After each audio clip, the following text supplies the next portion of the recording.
नमस्कार दोस्तों, स्वागत है आप सभी का आपके अपने YouTube चैनल प्रेप एकेडमी पे। मैं हूं प्रेम और आज जुड़ रहे हैं आप मेरे साथ में एक और नई जंग के साथ में। तो दोस्तों आज शुरू करते हैं हम लोग कुछ ऐसे टॉपिक्स को जो मिसलेनियस टाइप्स के हैं और काफ़ी ज़्यादा एग्जाम में पूछे जाते हैं। अगर मैं अभी बात करूँ RRB NTP से एग्जाम की और आने वाले एग्जाम ग्रुप डी की बात करूँ तो वो ये ऐसा टॉपिक है कि यहाँ से बहुत ज़्यादा क्वेश्चन उठते हैं। टॉपिक कौन सा है? इंपॉर्टेंट ऑर्गेनाइजेशंस हैं जो आपके इंटरनेशनल ऑर्गेनाइजेशंस हैं, जैसे आपका WTO है, गैट है, आपका यूनेस्को है, यूनिसेफ है, ILO है। ठीक है, तो ऐसे बहुत सारे ऑर्गेनाइजेशंस हैं जिनसे सवाल उठ रहे हैं, लेकिन उनमें से भी कुछ इंपॉर्टेंट हैं जिनसे सवाल अक्सर पूछे जा रहे हैं। तो जरूरी नहीं कि जो सवाल पिछले सेट में पूछा गया वो अगले सेट में भी पूछा जाए। ये हो सकता है कि उससे रिलेटेड और भी चीज़ें पूछी जा सकती हैं। तो आज उन सारी चीज़ों को कवर करेंगे इस वीडियो में। दोस्तों बने रहें लास्ट तक। और हाँ, वीडियो देखने से पहले आप वीडियो को शेयर कर दीजिए, अपने दोस्तों को भी बता दीजिए कि इसके बारे में। और अगर आप चैनल पर नए हैं तो चैनल को सब्सक्राइब जरूर कर लीजिएगा। तो चलिए दोस्तों शुरू करते हैं। अपने पहले इंटरनेशनल ऑर्गेनाइजेशन की तरफ हम लोग बढ़ते हैं। आज हम लोग जानेंगे एक एक छोटी छोटी चीज़ हर एक इंटरनेशनल ऑर्गेनाइजेशन के बारे में। देखिए दोस्तों, PDF बनाकर पढ़ाना वो बहुत ज़्यादा लेंदी वर्क हो जाता है। मुझे लगा आपसे सीधे रूबरू होते हैं और आपसे सीधी बात जो है दिल की दिल तक पहुंचाते हैं। तो चलिए दोस्तों, इंपॉर्टेंट ऑर्गेनाइजेशंस के बारे में अगर हम बात करें, सबसे पहले वर्ल्ड बैंक की बात करें, क्योंकि देश के तकरीबन जो है आपके कितने 189 देशों को जो है लगभग ये कितने सप्लाई पहुंचाता है, तो हम सबसे ज़्यादा इसी की बात कर लेते हैं। सबसे पहले वर्ल्ड बैंक की बात कर लेते हैं। और इंडिया का भी लगभग 1,84,000 करोड़ रुपए वर्ल्ड बैंक चाहता है या उसको पे करने हैं। तो सबसे पहले बात करते हैं हम लोग वर्ल्ड बैंक की। ठीक है, वर्ल्ड बैंक की आई होप कि आप लोग को दिख रहा हो, क्योंकि इधर वन मैन आर्मी है और आप सभी को देखना है। तो मैं देख लेता हूं कि आपको दिखेगा कि नहीं। बिल्कुल साफ दिख रहा है मेरी नज़रों से, तो शायद मुझे चश्मा लगा हो इस वजह से। तो देखिए दोस्तों, ये जो वर्ल्ड बैंक है, वर्ल्ड बैंक की अगर हम बात करें तो वर्ल्ड बैंक की स्थापना हुई थी 22 जुलाई 1944 को। देखिए बहुत मोटा मोटा चीज़ें हम लोग लेकर चलेंगे, बहुत ज़्यादा डिस्क्रिप्टिव हम लोग तैयारी नहीं करेंगे, क्योंकि हम लोग PCS के लिए नहीं पढ़ रहे हैं, हम लोग तो वनडे एग्जाम के लिए पढ़ रहे हैं, वनडे वॉरियर है। ठीक है, तो बात करते हैं इसकी। तो इसकी स्थापना कब हुई थी, ये इस्टेब्लिश कब हुआ था? इस्टेब्लिशमेंट की अगर हम बात करें तो ये इस्टेब्लिश हुआ था आपका 22 जुलाई 1944 को, 1944 को। ठीक, और इसका हेडक्वार्टर कहाँ है? अब ये कब हुआ था? देखिए 1944 में एक ब्रेटन वुड्स समझौता हुआ था। कहाँ? ब्रेटन वुड्स समझौता हुआ था US के न्यू हेमिस्फीयर में। US में एक जगह है न्यू हेमिस्फीयर, वहां पर एक ब्रेटन वुड नाम का समझौता हुआ और उस समझौते की कारण या उस समझौते की वजह से जो है वर्ल्ड बैंक की स्थापना की गई। और वर्ल्ड बैंक करता क्या है, इसका उद्देश्य क्या है कि सारे देश जो जितने इसके मेंबर देश हैं उनको क्या करता है, फाइनेंशियल असेसमेंट प्रोवाइड कराता है। ठीक है, आप जैसे देख लीजिए, जब लॉकडाउन का टाइम था या कोविड का टाइम था तो वर्ल्ड बैंक से इंडिया ने भी लोन लिया था। तो इस टाइप का जो है फाइनेंशियल असेसमेंट प्रोवाइड कराता है कौन? World bank. और उसका थोड़ा सा क्या होता है, ऋण भी होता है, कर्ज भी होता है। जो कर्ज होता है उस पर थोड़ा सा आपका जो लगता है, क्या बोलते हैं उसको, टैक्स वैल्यू जो लगती है वो भी होती है। ठीक है, तो वो आपको मिल जाता है। ठीक, तो अब बात करते हैं, इसकी स्थापना हो गई 1944 में। ठीक, कहां पर हुई? न्यू हेमिस्फीयर, न्यू हेमिस्फीयर में। ठीक, कौन सा समझौते के कारण हुई थी? बहुत इंपॉर्टेंट सवाल यहां से बन सकता है कि किस समझौते के उपरांत जो है वर्ल्ड बैंक की स्थापना हुई थी। तो वर्ल्ड बैंक की स्थापना हुई थी एक ब्रेटन वुड्स नाम का समझौता हुआ था, ब्रेटन वुड्स। तो ब्रेटन वुड्स समझौते के आधार पर वर्ल्ड बैंक की स्थापना की गई। ठीक है, अब इसकी बात कर लेते हैं। अब इसका हेडक्वार्टर कहां पर है? हेडक्वार्टर की बात करें तो इसका हेडक्वार्टर है वाशिंगटन DC,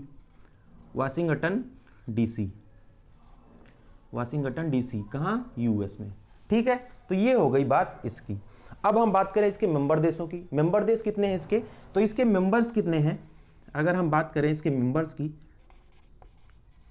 मेंबर्स की बात करें तो मेंबर्स दोस्तों देखिए, इसमें 189 देश हैं। जिसको इसके कितने हैं? 189 देश हैं जो इसमें शामिल है।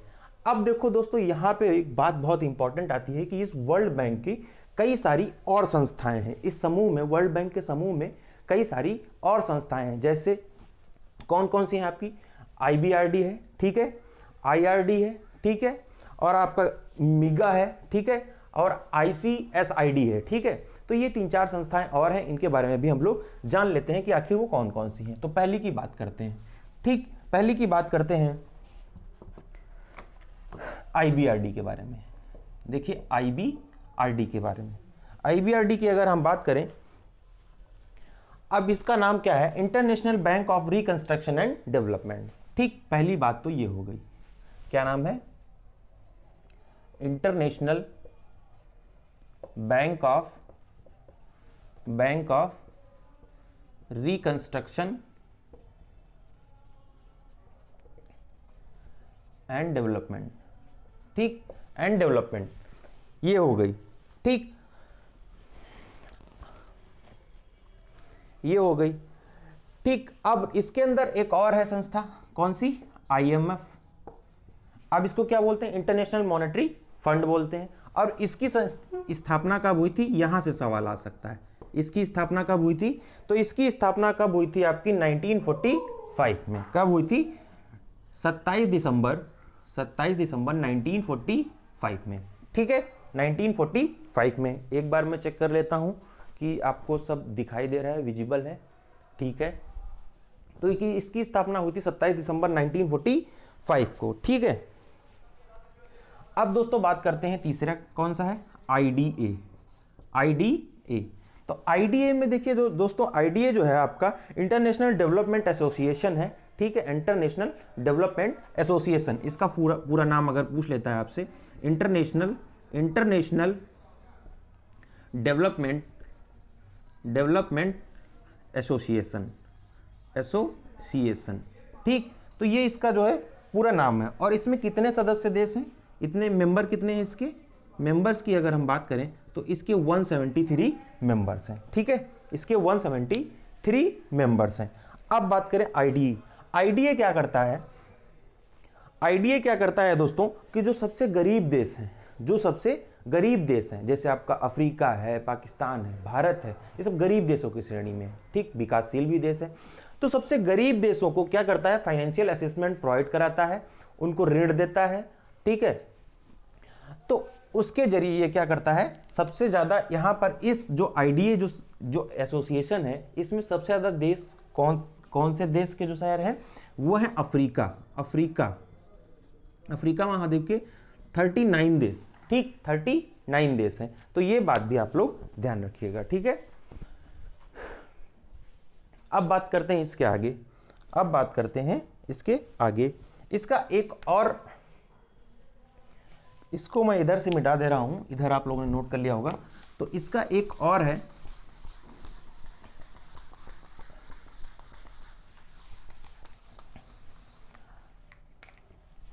IFC, चौथा हो गया ना ये, IFC, इंटरनेशनल फाइनेंस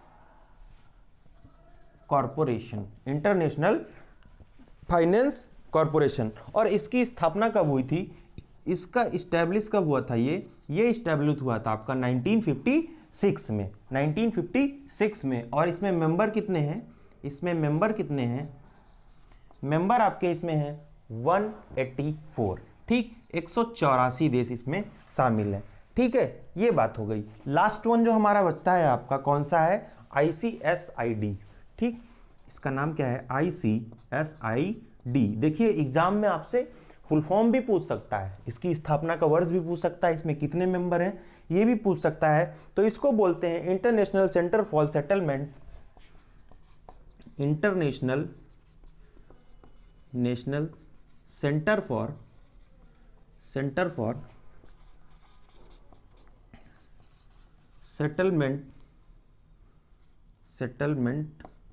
ऑफ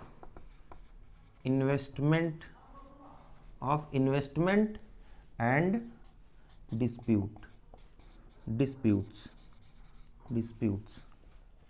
ठीक है। तो ये इसका फुल फॉर्म हो गया, क्या है full form, international centre for settlement of investment and disputes, ठीक। तो ये हो गया इसका फुल फॉर्म। अब अगर हम बात करें तब ये इस्टेब्लिश कब हुआ था, तो ये इस्टेब्लिश हुआ था आपका 1966 में। कब हुआ था? 1966 में, ठीक। और ये प्राइवेट संस्था है, पहली बात तो ये प्राइवेट संस्था है, लेकिन जुड़े किससे हुए हैं? आपकी वर्ल्ड बैंक से, ठीक है। तो ये बात भी आप लोग ध्यान रखिएगा। अब इसका उद्देश्य क्या है, आखिर इसको बनाया क्यों गया? इसको बनाया इसलिए गया क्योंकि ये जो है मित्र देशों को बढ़ावा दे सके, या वर्ल्ड बैंक में निवेश करने के लिए जो है देशों को बढ़ावा दे सके, ठीक है। निवेश में बढ़ावा देने के इस उद्देश्य से जो है ICSID का निर्माण किया गया था। तो ठीक, इसकी स्थापना कब हुई थी? 1966 में। ये बात भी हम लोगों ने जान ली। लास्ट वन आपका बचता है, यहां पर देख लीजिए, मीगा, ठीक, मीगा। अब मीगा की फुल फॉर्म की बात करें तो इसका फुल फॉर्म होता है मल्टीलेटरल इन्वेस्टमेंट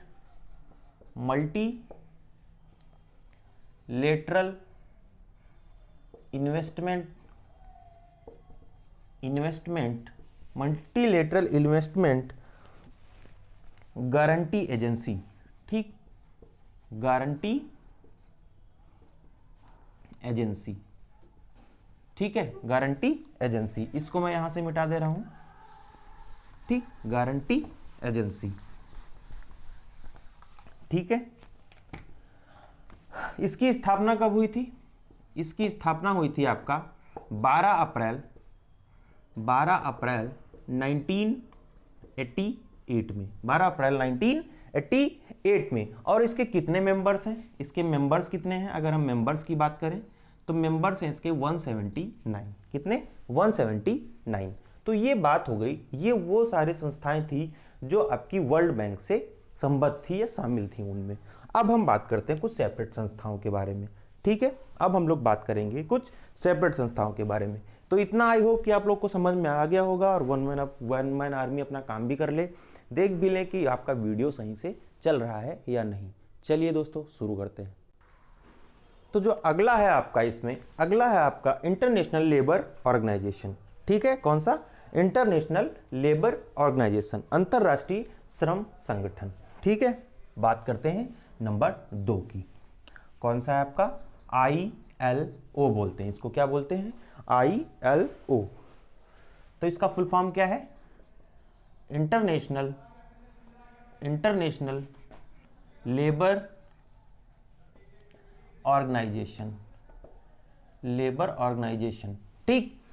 इसका फुल फॉर्म क्या है? International Labour Organisation. और इसका कार्य क्या है? अगर लेबर की बात यहां पर आई तो लेबर्स के राइट के लिए, ठीक है, इन सब चीजों के लिए जो है ILO लड़ता रहता है, उनके अधिकारों के लिए। तो ये वैसा संगठन है, ठीक है। अब अगर इसकी स्थापना की बात करें कि ये इस्टेब्लिश कब हुआ था, तो ये इस्टेब्लिश हुआ था, देखिए दोस्तों, 11 अप्रैल 1919 को। कब? 11 अप्रैल 1919 को। अगर वीडियो पसंद आया हो आपको अभी तक, तो वीडियो को शेयर जरूर कर देना दोस्तों, ठीक है, क्योंकि आपके सपोर्ट की बहुत ज़्यादा ज़रूरत है। 1000 सब्सक्राइबर्स हो गए हैं आप लोग के प्यार और मोहब्बत के कारण। तो अगर ये सिलसिला ऐसे ही जारी रहा तो हम लोग बहुत आगे तक जाएंगे। और अब धीरे धीरे पढ़ते पढ़ाते और ज़्यादा चीज़ें शार्प होंगी तो और भी चीज़ें निकल के बाहर आएंगी, और जिससे मैं आपको और ज़्यादा से ज़्यादा कंटेंट दे पाऊंगा। जिससे मैं इतना कंटेंट देने की आपको कोशिश करूंगा कि कहीं भी पेड कोचिंग आपको ना लेनी पड़े, कहीं भी नहीं। आपको जो भी मटेरियल होगा वो सारा का सारा यहीं पे होगा। बस करना क्या? पढ़ना आपको होगा, पढ़ाना मेरा काम है, ठीक है। उतना तो मैं कर ही दूंगा लल्ला, ठीक है। अब बात करते हैं इसके हेडक्वार्टर की बात करते हैं। तो आपने एक प्यारे से देश का नाम सुना होगा, स्विट्जरलैंड। तो इसका जो हेडक्वार्टर है वो कहाँ है? जिनेवा में है। और जिनेवा कहाँ है आपका? स्विट्जरलैंड में। बहुत सारे लोगों का मन होता है कि वो यहाँ जाएंगे हनी के साथ मून मनाने, ठीक। तो अब ये याद कर लो, क्योंकि ये एग्जाम में आया और एग्जाम क्वालिफाई हुआ, तो हनी के साथ मून तो मनेगा ही मनेगा, ठीक है। कहाँ? स्विट्जरलैंड में, ठीक है। अगर हम बात करें कि इसके हेड कौन है,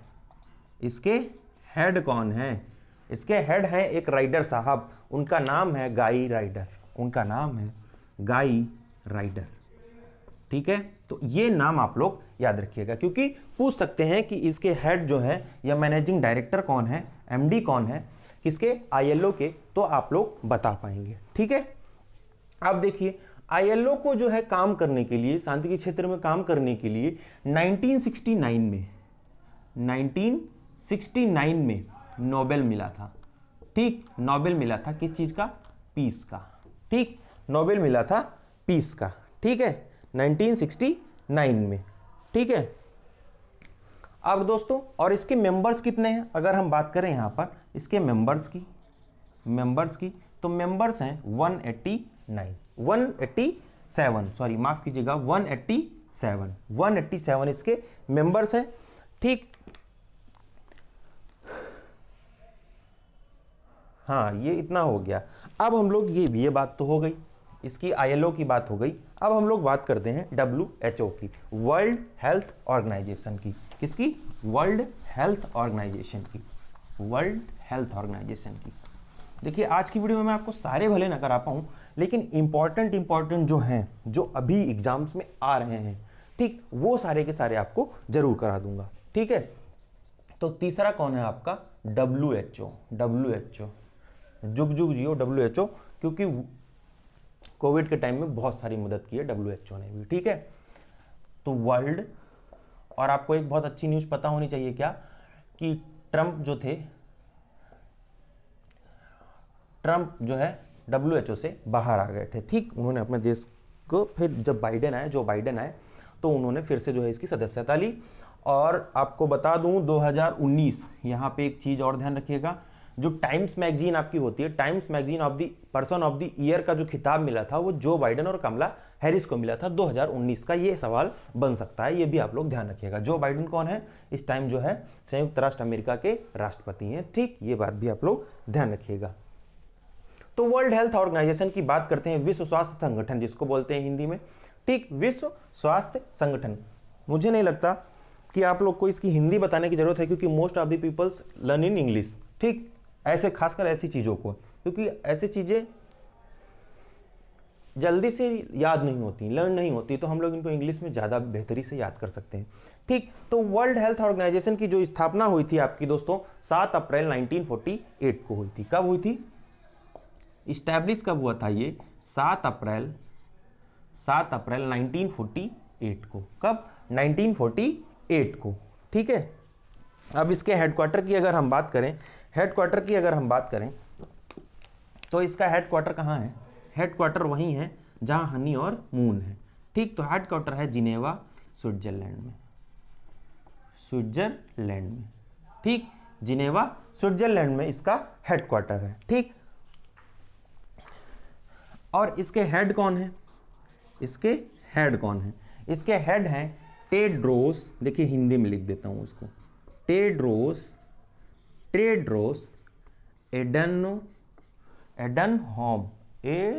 एडहानम, क्या नाम है, एडहानम। ठीक, ये इसके हेड हैं, अभी प्रेजेंट टाइम के ये इसके हेड हैं।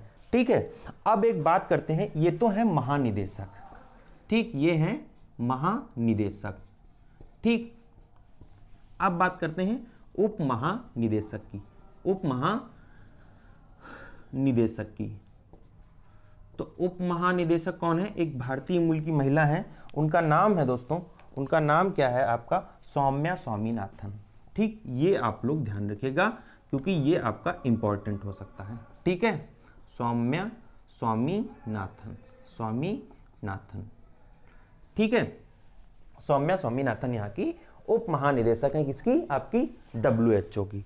ठीक है, अब एक चीज आपको बहुत इंपॉर्टेंट बता दे रहा हूं यहां पर, कि भारत की एकमात्र महिला जो WHO की अध्यक्ष रही थी, भारत की एकमात्र महिला जो WHO की अध्यक्ष रही थी, उनका नाम क्या था, राजकुमारी। आप लोग हेडिंग कैसे डालेंगे, भारत की एकमात्र महिला जो WHO की अध्यक्ष थी, नाम क्या था उनका, राजकुमारी अमृता कौर उनका नाम था। ठीक है, तो ये बात भी आप लोग को समझ में आ गई होगी। अब हम बात करते हैं कि इसमें मेंबर्स कितने हैं, इसमें मेंबर्स करते हैं। तो दोस्तों वर्ल्ड हेल्थ ऑर्गेनाइजेशन में 194 मेंबर्स हैं। कितने? 194 मेंबर्स हैं। ठीक है, कितने? 194 मेंबर्स हैं। तो ये बात भी आप लोग ध्यान रखिएगा।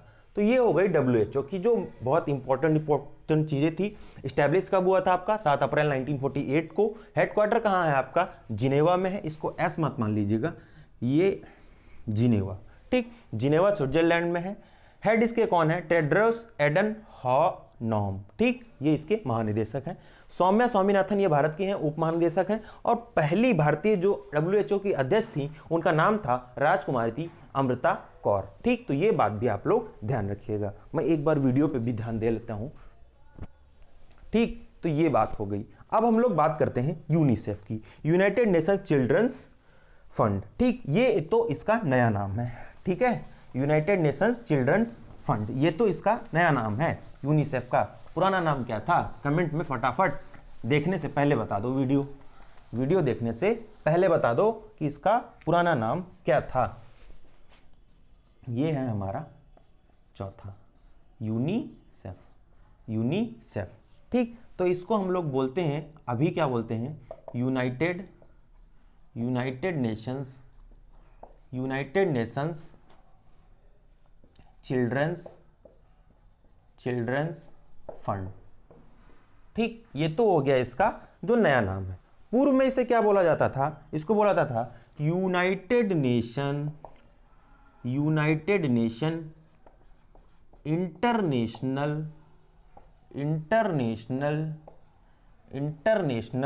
International children's emergency fund. अब बहुतों को तो पता हो, गुरुजी का आ ही नहीं रहा है, गुरुजी इसीलिए ये बता दिए हैं। तो इसको पूर्व में दोस्तों क्या बोलते थे? इसको बोलते थे United Nation International children's emergency fund के रूप में इसको जाना जाता था। लेकिन अभी इसको किस नाम से जानते हैं? यूनाइटेड नेशन चिल्ड्रन फंड के नाम से हम लोग इसको जानते हैं। ठीक है, अब इसकी जो मुख्य भूमिका थी इसके निर्माण में, जो मुख्य भूमिका थी इसके निर्माण में, वो किसकी थी? मुख्य भूमिका इसके निर्माण में, ठीक, तो इसके निर्माण में मुख्य भूमिका जो थी लुडविग रॉसमैन की थी। किसकी? लुडविग रॉसमैन। ठीक, लुडविग रॉसमैन मुख्य भूमिका थी इनको इसके इस्टेब्लिशमेंट के लिए। अब इसके उद्देश्य क्या थे? आपको पता है कि 1939 से 1945 तक दूसरा विश्व युद्ध चलता रहा। पहला आपका कब से कब तक था? 1914 से 1918 के बीच में पहला विश्व युद्ध चला। 1939 से 1945 तक आपका दूसरा विश्व युद्ध चलता रहा। दूसरे विश्व युद्ध के बाद में पूरे दुनिया में इतनी तबाही मच चुकी थी, इतने देशों में माताओं बच्चों को इतनी ज़्यादा तकलीफें थी। तो ये जो आपका यूनिसेफ था, यूनिसेफ क्या कर रहा था कि उन देशों में जहां पर वर्ल्ड वॉर 2 के बाद में बहुत ज़्यादा तबाही मच गई थी, वहां पर माताओं तथा बच्चों को आपातकालीन स्थिति में भोजन उपलब्ध कराना, पोषक तत्व उपलब्ध कराना, यह किसका काम था? यूनिसेफ का। ठीक है, यूनिसेफ का। तो ये ऐसा काम कर रहा था। ठीक है, और दूसरी बात, यह एक अर्धशासित संस्था थी। ठीक, पूर्वी गवर्नमेंट नहीं थी। ठीक है, अर्धशासित थी। ठीक, तो ये बात भी आप लोग ध्यान रखिएगा। अब इसकी इस्टेब्लिशमेंट की बात करें तो ये इस्टेब्लिश कब हुआ था आपका? 11 दिसंबर 1946 को। क्या? 11 दिसंबर 1946 को ये इस्टेब्लिश हुआ था। ठीक है, और यूएस इसका 1953 में यूएस इसका परमानेंट मेंबर बना था। ठीक, परमानेंट मेंबर बना था। ठीक है, यूएस इसका जो 1953 में परमानेंट मेंबर बना था। ठीक है, इसके अगर हम हेड की बात करें, तो इसके हेड का नाम है एन वेनेमन। ठीक, तो ये इसके हेड है, एन वेनेमन। ठीक, इस टाइम यूनिसेफ के अगर हेड की बात पूछे हैं तो ये बहुत इंपॉर्टेंट हो सकता है आपके लिए, क्योंकि एग्जाम्स में बहुत सारी चीज़ें पूछी जा रही हैं। मैंने मोस्टली सवाल में देखा है कि स्थापना के बारे में पूछ लेंगे, कब स्थापना हुई थी। तो आपकी दो चीजें बहुत इंपॉर्टेंट हो जाती हैं, एक तो पहली ये, दूसरी आपका करंट का जो वहां का हेड होगा, जो एमडी होगा, उसके बारे में पूछ सकते हैं। ठीक, अब देखो इसको 2 बार नोबेल प्राइज मिला, एक बार नोबेल प्राइज मिला, कब? 1960 में इसको 1965 में इसको पहली बार जो है शांति का नोबेल मिला था। किस चीज का? Nobel prize, Nobel for peace, ठीक, पीस के लिए।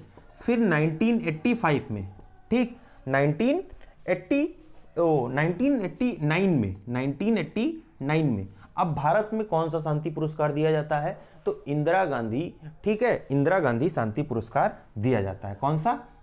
इंदिरा गांधी पीस प्राइज, ठीक, इंदिरा गांधी पीस प्राइज इसको 1989 में इंडिया से मिला था।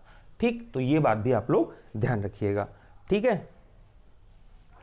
अब इसकी बात करें, क्योंकि ये सप्लाई करता है खाने की, फूड की आपातकालीन स्थिति में, तो इसका जो सप्लाई डिपार्टमेंट है, सप्लाई डिपार्टमेंट, मैं कोई भी चीज छोड़ूंगा नहीं, सप्लाई डिपार्टमेंट ये आपको कोई नहीं देगा, ये आपको कोई नहीं देगा। तो सप्लाई डिपार्टमेंट का जो हेडक्वार्टर है वो है आपका कहां पे?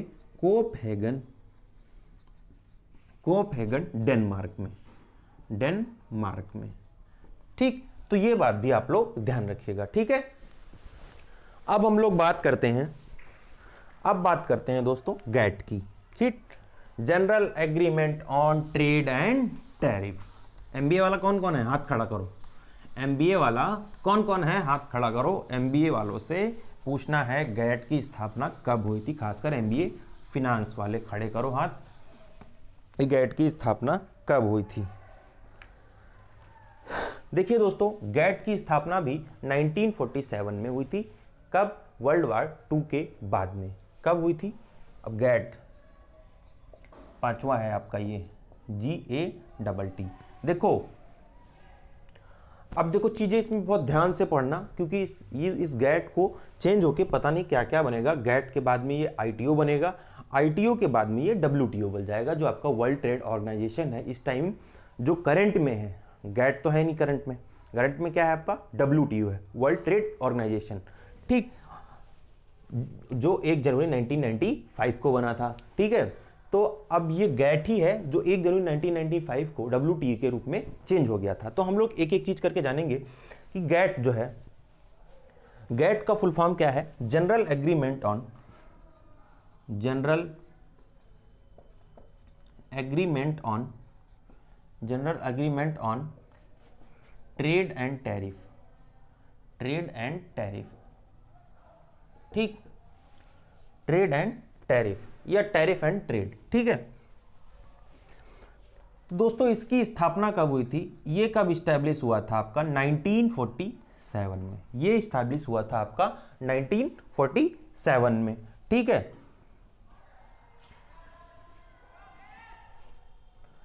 अब देखो, अब क्या हुआ कि संयुक्त राष्ट्र ने 1947 में एक फैसला लिया, कहा कि व्यापार एवं रोजगार के पक्ष में एक योजना बनाई और कहा कि इस, और जो एक फैसला लिया, और ये फैसला लिया कहां गया था? ये फैसला लिया गया आपका हवाना क्यूबा में। एक क्यूबा में एक देश है हवाना, ठीक है, एक जगह है हवाना, ठीक, हवाना में एक फैसला लिया गया कि हम लोग क्या करेंगे कि व्यापार के लिए एक संयुक्त कोई ऐसी संस्था बनाएंगे जो सबके काम आ सके। तो हवाना क्यूबा में एक संगठन जो है बैठक हुई, और वहां हवाना और क्यूबा में जो क्या किया गया?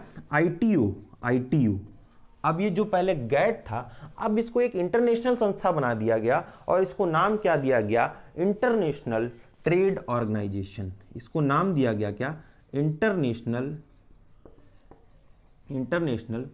ट्रेड ऑर्गेनाइजेशन, ट्रेड ऑर्गेनाइजेशन, ठीक। 23 देशों के साथ में, कितनी? 23 कंट्रीज के साथ में मिलाकर, ठीक है, इसको बना दिया गया, ठीक है। ये बात हो गई। अब जो 1948 में क्या हुआ, देखो, अब देखो यहां से 1948 में ये जो ITO था, ये बना कब? ये ITO बना 1947 में, ठीक है। ITO 1948 से गैट के रूप में जाना लगा, और गैट जो है 1 जनवरी 1995 से किसके रूप में, WTO के उसमें जाने लगा। ठीक है, WTO के रूप में जाना जाने लगा, WTO वर्ल्ड ट्रेड ऑर्गेनाइजेशन के रूप में इसको जाना जाने लगा। अब जो है ये, अब हम लोग बात करेंगे किसकी, WTO की। ठीक है, WTO की, WTO की बात करेंगे। ठीक, WTO की, देखिए WTO की बात करते हैं। तो WTO का इस्टेब्लिश कब हुआ, 1 जनवरी 1995 को WTO की स्थापना हुई। ठीक, इसका हेडक्वार्टर कहाँ है, इसका हेडक्वार्टर कहाँ है, जिनेवा में। ठीक, जिनेवा स्विट्जरलैंड। ठीक, जिनेवा स्विट्जरलैंड में इसका हेडक्वार्टर है। अब इसमें मेंबर कितने हैं, मेंबर कितने हैं, 164 आपके इसमें मेंबर्स हैं। कितने, 164 आपके मेंबर्स हैं। दूसरी बात, अगर हम बात करें कि 164 मेंबर हैं, तो 164th जो देश है वो कौन सा है, तो आपको यही भी सवाल पूछ सकता है कि आखिर 164वां देश कौन सा है। तो आपको जवाब क्या देना है कि पड़ोसी भाई अफगानिस्तान जो है इसका 164वां देश है। अगर 162वां देश आपसे पूछता है, 162वां देश पूछता है, तो 162वां देश है कजाकिस्तान। ठीक, कजाकिस्तान। ठीक है, अब इसको अंतरराष्ट्रीय व्यापार का मुख्य प्रहरी के रूप में जाना जाता है, किसको, वर्ल्ड ट्रेड ऑर्गेनाइजेशन को। तो ये बात हो गई। अब हाँ, एक चीज यहां पर छूट गई, इसके हेड कौन है, इसके हेड कौन है, जल्दी से कमेंट करके बता दो, जल्दी से कमेंट करके बता दो। वैसे इसके हेड हैं रॉबर्ट एजेडविडो। ठीक, एजेडविडो। ठीक है, हाँ यही, ठीक, रॉबर्ट एजेडविडो इसके हेड हैं। तो ये बात भी आप लोग ध्यान रखिएगा। ठीक, तो अब चलते हैं हम लोग दोस्तों अपना अगले यूनेस्को की साइट्स पे। ठीक, यूनेस्को की साइट्स पे आपको घुमा के लाते हैं। चलो जल्दी से कमेंट करके बता दो कि भारत में अभी तक कितनी यूनेस्को द्वारा गृहीत की गई साइट्स हैं। ठीक, और सबसे पहली कौन है और सबसे आखिरी अभी लेटेस्ट कौन सी है, ये बात भी आप लोग बता ही दो फटाफट। तो हम लोग बात करते हैं यूनेस्को वर्ल्ड हेरिटेज में शामिल है ना यूनेस्को। तो यूनेस्को की बात करें तो यूनेस्को के जो हेड हैं, यूनेस्को के हेड हैं एंड्रयू आजोल। इनको ऐसे लिखते हैं, आंद्रे आजोल। ठीक, ये इसके हेड है। इसका इस्टेब्लिश कब हुआ था, ये 4 नवंबर 1945 को। कब इस्टेब्लिश कब हुआ था, ये 4 नवंबर 1945 को। कब, 4 नवंबर 1945 को ये इस्टेब्लिश हुआ था। अब इसमें मेंबर देश कितने हैं, मेंबर्स कितने हैं इसके, मेंबर्स कितने हैं, मेंबर्स हैं 164 आपके। ठीक है, 164 आपके। ठीक है, माफ कीजिए, मेंबर्स आपके 164, 193 इसके मेंबर्स हैं। ठीक है, 193 मेंबर्स हैं। ठीक है, ये बात आप लोग ध्यान रखिएगा। अब एक चीज आपको बताता हूं, 193 जिसमें 11 सहयोगी देश हैं, 11 सहयोगी देश हैं प्लस 2 पर्यवेक्षक देश हैं। ठीक, 2 पर्यवेक्षक देश हैं। ठीक है, तो ये बात भी आप लोग ध्यान रखिएगा। अब इसके हेडक्वार्टर की बात कर लें, हेडक्वार्टर कहाँ है आपका, पेरिस फ्रांस में इसका हेडक्वार्टर है। एक बार मैं वीडियो चेक कर लेता हूँ, चल रही है प्रॉपर, हाँ चल रही है। इसका हेडक्वार्टर कहाँ है, पेरिस फ्रांस में। ठीक, अब अगर हम बात करें इंडिया में, अब इंडिया की बात करते हैं यूनेस्को से रिलेट करके। ठीक, तो इंडिया में अभी तक कितनी 38 साइट्स हैं, कितनी 38 साइट्स हैं जो यूनेस्को ने अधिग्रहित कर ली। ठीक, वर्ल्ड हेरिटेज ने अधिग्रहित कर ली। अब इसमें सबसे पहली कौन सी थी, आपने अजंता गुफाओं के बारे में सुना होगा, अजंता केव्स के बारे में सुना होगा। ठीक, जो कहाँ है, महाराष्ट्र में है। ठीक, महाराष्ट्र में है। और इनको कब मिलाया गया था, 1983 में जो है मिलाया गया था, ठीक है, 1983 में। तो सबसे पहली साइट तो ये थी इंडिया की। अगर लेटेस्ट बात करें तो जयपुर जयपुर में कई सारी ऐसी चीज़ें हैं जो वर्ल्ड हेरिटेज में आती हैं, और इसको 2019 में ये लेटेस्ट है, ठीक। तो ये बात आप लोग ध्यान रखिएगा, ठीक है दोस्तों। तो ये थी आज की आपकी वीडियो। तो बताइएगा मुझे कि कैसा लगा आपको वीडियो, ठीक है। अभी ये वीडियो समाप्त नहीं हुआ है, इसका पार्ट 2 में लेके आऊंगा, ठीक है, जिसमें हम लोग और जो 2-4 इंपॉर्टेंट ऑर्गेनाइजेशंस बचे हैं वहां से जो सवाल आते हैं उनको भी मैं कंप्लीट करा सकूं। अब ये बताता हूं मैं आपको ये वीडियो बनाने का लक्ष्य क्या था। मेरा वीडियो बनाने का लक्ष्य ये था कि मैं आरआरबी एनटीपीसी के सभी फेज के एग्जाम्स को देख रहा था। लगातार जो जीएस के क्वेश्चंस आ रहे थे उन पे मेरी नज़र थी, मैं उस पर एनालिसिस कर रहा था। मैंने देखा कि इस जो इंटरनेशनल ऑर्गेनाइजेशंस हैं यहां से दो सवाल मिनिमम जहां तक वो उठा रहे हैं। तो मैंने कहा इस चैप्टर को कंप्लीट कराते हैं, क्योंकि जो अभी नेक्स्ट 2 फेज बचे हैं, चौथा और पांचवा, वहां पर इनसे सवाल जरूर ही आएंगे। तो आई होप कि आपके में सवाल आएं और आप ये वीडियो देख कर जाएं, और अगर आप ये वीडियो देखें तो अपने दोस्तों को भी शेयर कर दें, क्योंकि उनको भी नौकरी मिल जाएगी तो बल्ले बल्ले साथ में होगी। तो दोस्तों मिलेंगे अगली वीडियो में, तब तक के लिए बने रहिए आपके अपने यूट्यूब चैनल प्रेप एकेडमी पर, जहां सफलता ही हमारा लक्ष्य है। धन्यवाद, नमस्कार।